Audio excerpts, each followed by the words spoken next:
Sejam todos muito bem-vindos a mais uma aula deste curso Maria na Bíblia. Neste vídeo, vamos encerrar a parte da infância de Jesus, os textos do Evangelho de São Lucas, capítulo 2, de 21 a 52. Então, são as passagens que correspondem à purificação de Maria, a apresentação de Jesus, e o episódio de Jesus aos 12 anos. Então, vamos lá, começando versículo 21. Completados que foram os 8 dias para ser circuncidado o menino, foi-lhe posto o nome de Jesus, como lhe tinha chamado o anjo, antes de ser concebido no seio materno, tanto para Maria quanto para José. Concluídos os dias da sua purificação, segundo a lei de Moisés, levaram-no a Jerusalém para o apresentar ao Senhor, conforme está escrito na lei do Senhor. Todo primogênito do sexo masculino será consagrado ao Senhor. Êxodo 13:2. Só um contexto aqui antes da gente continuar. São Lucas ele fala de dois eventos de forma muito rápida. A circuncisão de Jesus e a apresentação de Jesus no templo. São dois acontecimentos, em 2 dias diferentes. Se a gente não conhece um pouco do contexto da lei de Moisés, um pouco do Antigo Testamento, do Pentateuco, a gente vai passar batido e acaba parecendo que foi tudo num dia só, certo? Mas segundo a lei, completados que foram os 8 dias para ser circuncidado o menino, 8 dias após o nascimento, São José o levou para ser circuncidado. E José que deu o nome ao menino, porque era o pai que fazia isso. A mulher ainda estava nos dias da sua purificação, ela não podia ir ao templo. Ela não podia, era o pai que levava o menino, era o pai que cumpria esse rito, certo? Então Jesus precisava ter um pai segundo a lei. Ele precisava ter. Como esse aspecto da lei seria cumprido se não houvesse um pai que o fizesse? A mãe não podia ir, independente da grande pureza de Maria, a grande pureza real que Maria tinha, a plenitude de graça, ela não podia ir ao templo por conta da lei de Moisés, a lei mosaica. Eles eram judeus, eles tinham que cumprir a lei. José que levou Jesus para ser circuncidado, para cortar ali o prepúcio do menino. E lhe deu o nome de Jesus, colocou o nome dele no templo, falou, o nome dele será Jesus, Yeshua. E aí voltou para casa e aguardaram os dias da purificação de Maria. A mulher passava 40 dias ali na purificação do seu sangue, porque após o parto, as mulheres ainda continuam tendo um fluxo, e ter o resguardo, o famoso resguardo das mulheres. De todo modo, a mulher ficava 40 dias para depois oferecer um sacrifício para purificá-la daquele derramamento de sangue. E aí, completados os dias da sua purificação, a purificação do menino e da mãe, segundo a lei, e não segundo a necessidade real, porque eles não precisavam de purificação, não precisavam desse rito de purificação, não precisavam esperar dia para entrar no templo, Mesmo assim, para cumprir a lei, eles foram ao templo. A Sagrada Família foi ao templo. Jesus, Maria e José, para apresentar o menino ao Senhor e para ofertar o sacrifício segundo a lei. Aqui continua, versículo 24. E para oferecer um sacrifício prescrito pela lei do Senhor, um par de rolos ou 2 pombinhos. E se voltarmos lá no Êxodo, essa oferta era a oferta dos pobres, das pessoas que não tinham condições de oferecer animais maiores, certo? Porque a lei pedia animais maiores. E aí, quem não tivesse condições, quem não conseguisse providenciar um animal maior, aí providenciava, dois pombinhos para o sacrifício. Ora, havia em Jerusalém um homem chamado Simeão. Esse homem, justo e piedoso, esperava a consolação de Israel, e o Espírito Santo estava nele. Fora-lhe revelado pelo Espírito Santo que não morreria sem primeiro ver o Cristo do Senhor, o Messias, esperado, anunciado pelos profetas. Impelido pelo Espírito Santo, foi ao templo. E tendo os pais apresentado o menino Jesus para cumprirem a respeito dele os preceitos da lei, tomou-o em seus braços e louvou a Deus nestes termos: Agora, Senhor, deixai o vosso servo ir em paz, segundo a vossa palavra, porque os meus olhos viram a vossa salvação, que preparastes diante de todos os povos, como luz para iluminar as nações e para a glória de vosso povo de Israel. Vamos fazer uma pausa aqui para conhecermos brevemente o símbolo desse Simeão. É um personagem curioso porque ele está ali no templo, aparece só nesse momento e tchau. Não aparece mais. A gente não sabe nem mais detalhes sobre ele, né? Muito provavelmente deve ter partido depois desse evento, né? Só que São Lucas faz questão de dizer o nome. E Simeão é o mesmo que Simão, tá? De Simão Pedro. E a palavra Simeão, ela tem a raiz do Shimon, a mesma raiz de Shema, né? do ouve Israel, né? Shema Israel, né? Ouve Israel, o Senhor. Esse Shimon, esse Simeão, significa o ouvinte. E é curioso porque ele é justo, piedoso, o Espírito Santo estava nele, ele aguardava a consolação de Israel. E aí depois que ele vê o Messias, o menino, ele diz: Senhor, agora deixai o vosso servo ir em paz, porque os meus olhos viram a vossa salvação. É uma passagem muito bela, né? E a liturgia das horas conserva esse hino para rezar durante as completas, né? Todos os dias, então os religiosos estão rezando esse cântico breve, porém muito belo, de Simeão. Só que o que que esse Shimon, o que que esse ouvinte significa? O ouvinte, o Simeão, significa toda a lei do Antigo Testamento cumprida, aquele que ouviu o Senhor. Deus disse, né? Shema Israel, ouve Israel. É assim que começa o decálogo, assim que começa os 10 mandamentos. Ouve Israel, o Senhor. Aí vem a lei de Moisés. E aí quem descumpria a lei se afastava do Senhor. E aí vinha, né, a mão forte do Senhor. Volta, volta, povo, para o Senhor. Né? No Antigo Testamento é tudo assim. E aí esse ouvinte é aquele que, de fato, cumpriu, aquele que ouviu. Deus falou para escutar, ele escutou. Ele cumpriu a lei, ele era justo e piedoso. Ele era obediente à lei e ele tinha piedade, praticava religião. Ele não só não fazia aquilo que não deveria ser feito, não só cumpria a lei negativa, né? Não matarás, não cometerás adultério, não, não, não, não, não. Mas também cumpria a lei positiva. O Senhor Israel é o único Senhor, não terá outros deuses, né? A lei positiva. Amar o Senhor teu Deus de todo o teu coração, com toda a tua alma, com todo o teu entendimento, com todas as tuas forças. Ele era piedoso, justo e piedoso. E o Espírito Santo estava nele, certo? Ele era agraciado por Deus. É a parte do Antigo Testamento que cumpriu a lei. Então, todo o Antigo Testamento, todos aqueles que ouviram, que aguardavam de fato o Messias, estão aqui simbolizados em Simeão. Estão aqui resumidos em Simeão. Então, toda a lei do Antigo Testamento pode agora ir em paz. Todo o Antigo Testamento pode agora dar lugar ao Messias. Pode agora descansar, porque os seus olhos viram o cumprimento da lei. Seus olhos viram aquilo que Deus prometeu pela boca dos profetas, aquilo que Deus prometeu através dos tipos que estão no Antigo Testamento, dos tipos dos patriarcas, dos juízes, dos próprios profetas, dos reis, dos sacerdotes, das figuras ilustres do Antigo Testamento. Está tudo aqui cumprido em Jesus Cristo.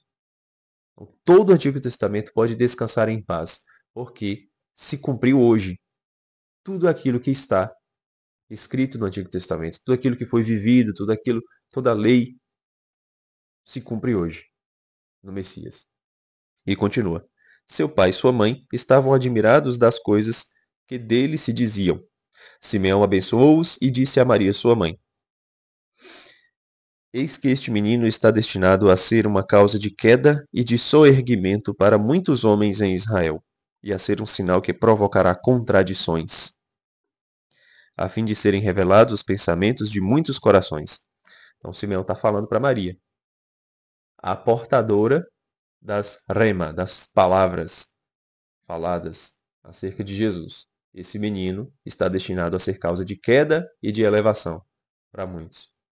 Vai ser divisão. Ele vem separar o joio do trigo.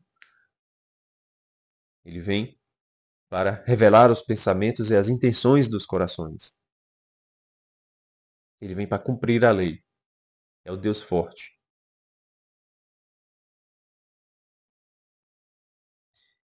E uma espada transpassará a tua alma. Ele conclui. Né? Essas são as últimas palavras dele. Uma espada transpassará a tua alma. No original, né? Uma romfaia, uma grande espada. Não é uma espada qualquer, uma grande espada. Né? Por que grande espada? Porque ela vai de fato de Ershomai. Ela vai de Ershomai. Vai atravessar a sua psique.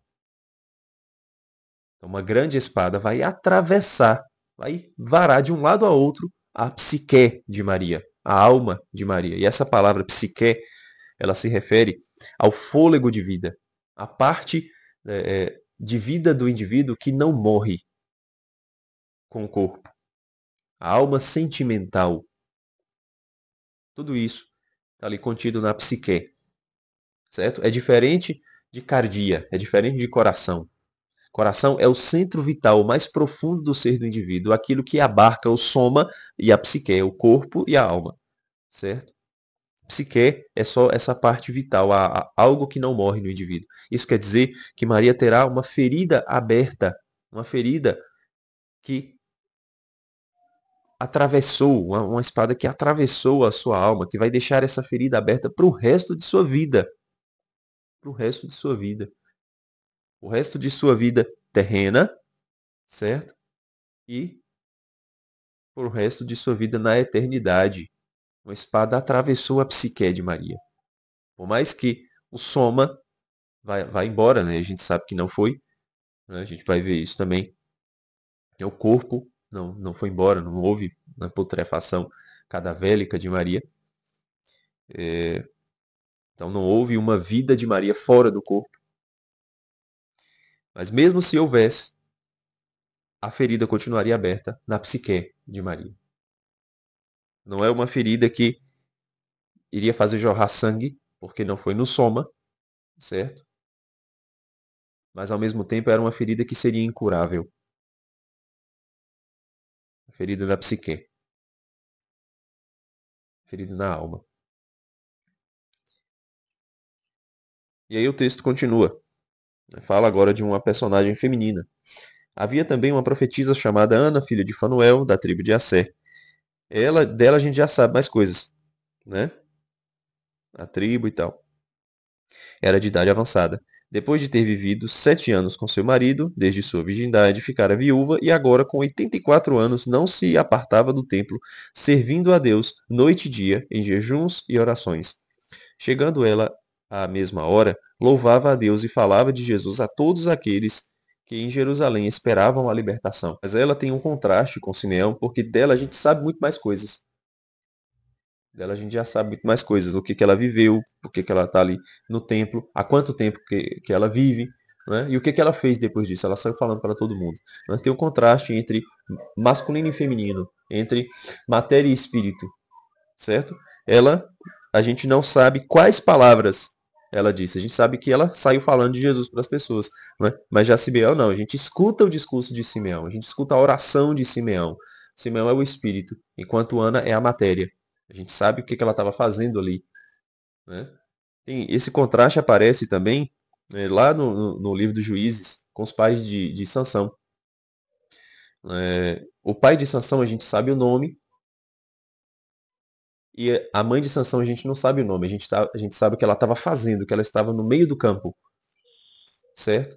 Então tem um contraste entre matéria e espírito, entre masculino e feminino.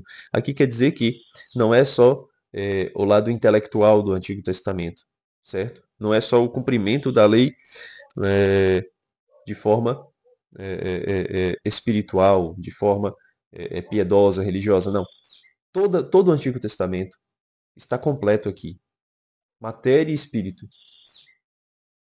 Certo? Letra e cumprimento da letra. E aplicação da letra. O masculino e o feminino estão abarcando todo o Antigo Testamento. Essa mulher idosa aqui é símbolo também do Antigo Testamento, da lei antiga. Certo? Então não é só o Shema Israel, não é só o ouvinte, certo? Mas aquele que de fato cumpriu a lei. Está abarcando tudo. Todo o Antigo Testamento está completo. O Antigo Testamento agora pode partir com Simeão e agora pode revelar para as pessoas, né, o que Ana está fazendo. Está falando de Jesus para as pessoas. Então o Antigo Testamento agora vai conseguir mostrar para as pessoas qual é a chave de entendimento de tudo o que aconteceu. A chave de interpretação do Antigo Testamento está aqui, é Jesus Cristo. Então é isso que Ana está fazendo. Após terem observado tudo segundo a lei do Senhor, voltaram para a Galiléia, à sua cidade de Nazaré. O menino ia crescendo e se fortificava, estava cheio de sabedoria e a graça de Deus repousava nele.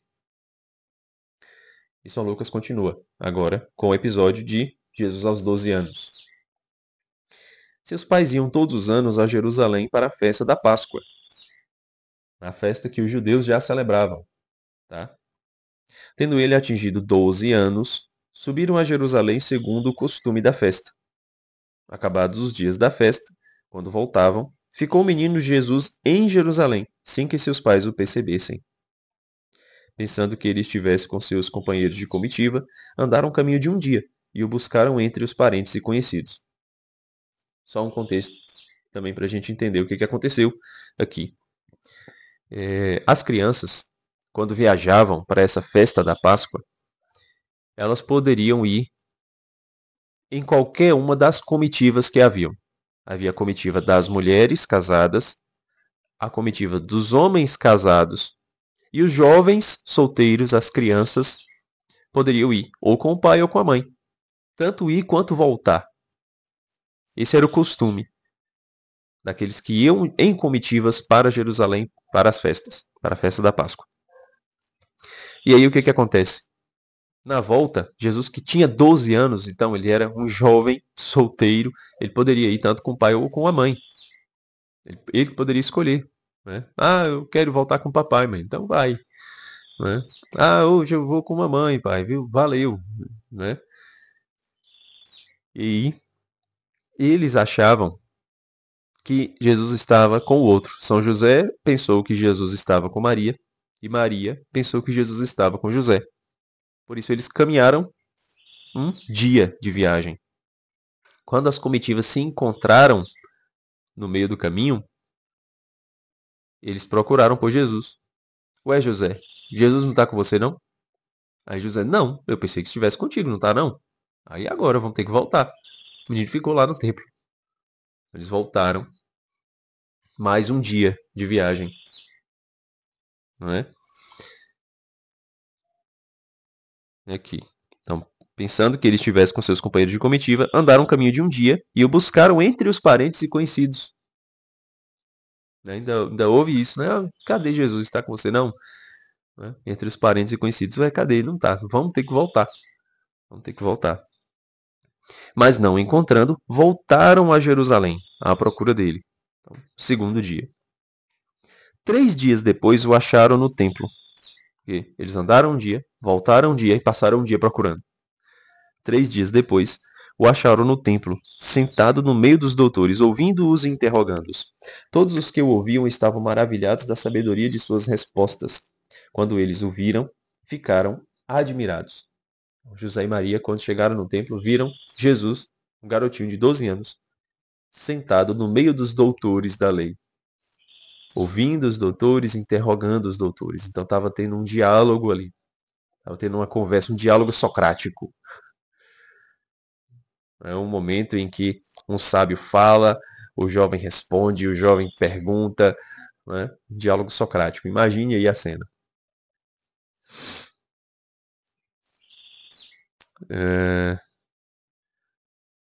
Todos os que o viram ficaram maravilhados da sabedoria de suas respostas. Quando eles o viram, ficaram admirados. E sua mãe disse-lhe: Meu filho, que nos fizeste? Eis que teu pai e eu andávamos à tua procura, cheios de aflição. Os dois estavam aflitos. Imagine a aflição de Maria e de José por terem perdido o menino Jesus. Só imagina, né? Maria Santíssima perdeu o menino Jesus de vista. O menino com 12 anos. A razão da existência da vida dela. A vocação dela. José, da mesma forma. Aquele que tinha a missão de guardar o menino, de proteger o menino. Passou 12 anos na luta, quando o menino completa 12, some de vista. Meu Deus, e agora? Acabou-se minha missão. Fui infiel à minha missão. Eles estavam aflitos. Porque não foi uma imprudência da parte deles, não foi uma negligência da parte deles. Eles simplesmente acharam que Jesus estava com seus companheiros de comitiva ou na comitiva um do outro. E então, eles estavam, de fato, aflitos. Eles estavam, de fato, desesperados. Eles estavam desolados. Precisavam de um consolo divino. E aí, quando viram o menino, ficaram admirados. Eles ficaram consolados, né? Claro, porque Jesus está bem. Jesus está bem. Mas ficaram admirados de como que ele que estava lá. Então respondeu-lhes ele, o menino: Por que me procuráveis? Não sabeis que devo ocupar-me das coisas de meu pai? É interessante, né? Que Maria fala: Teu pai e eu andávamos à tua procura, cheios de aflição.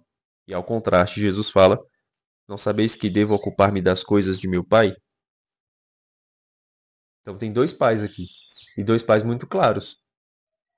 Porque Jesus não fala: Ei, pai, esse não é meu pai, não. Claro que São José é pai de Jesus. E ele reconhece isso.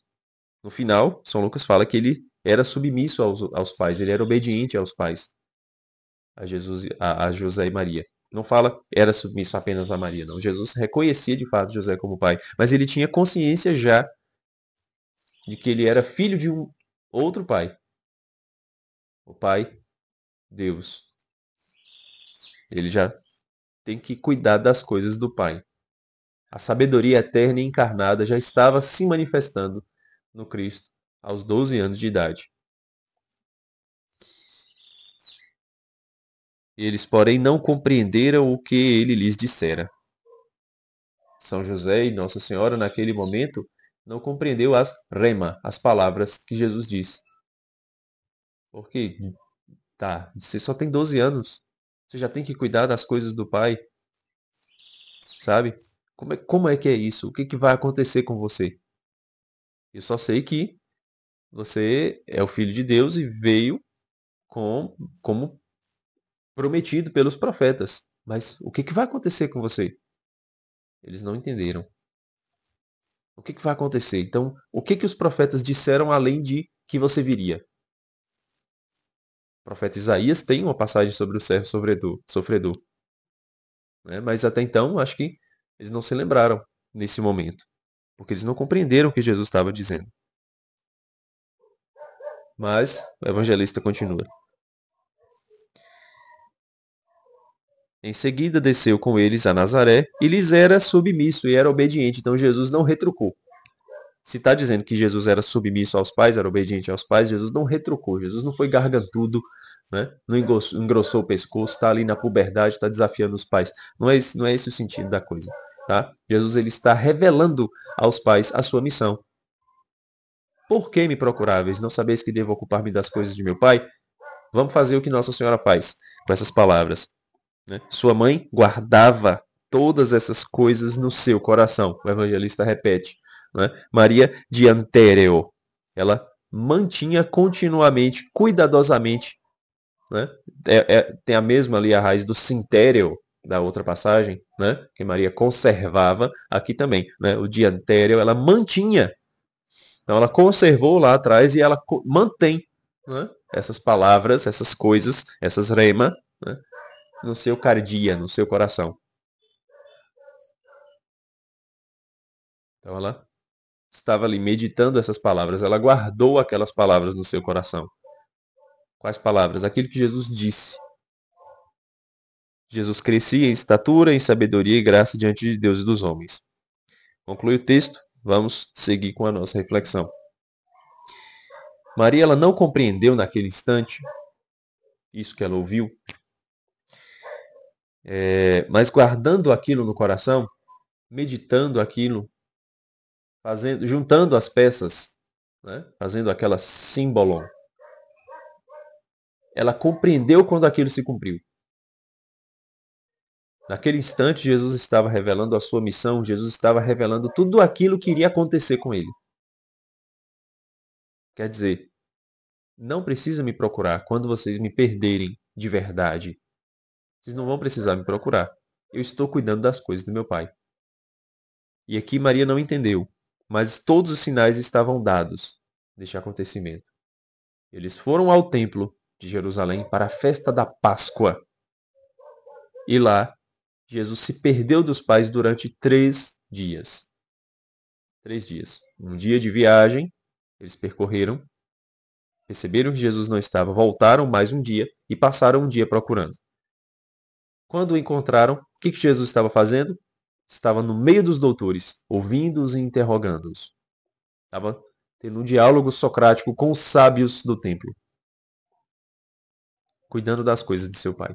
Como que isso se repetiu depois?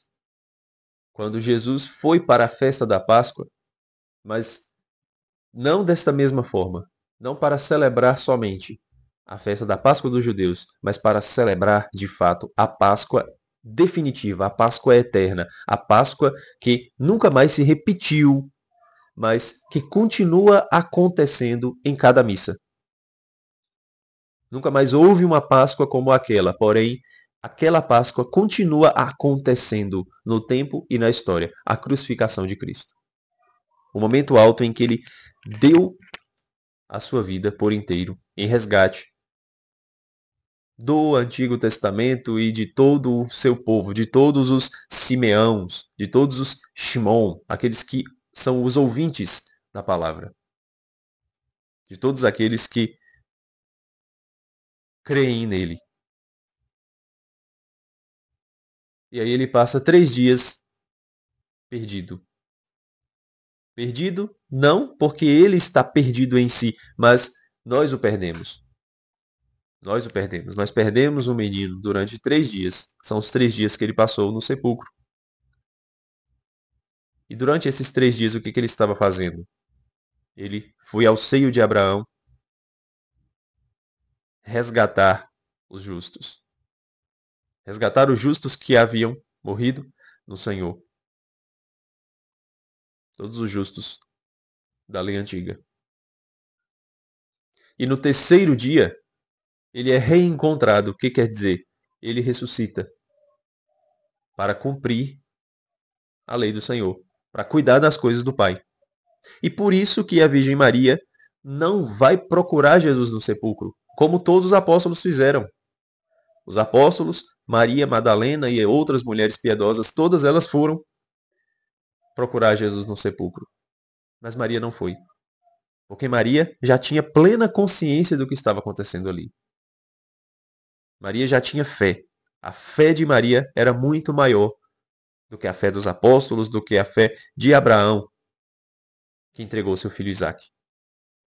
Então, se Abraão era o pai, nosso pai segundo a fé, Maria é a nossa mãe segundo a fé.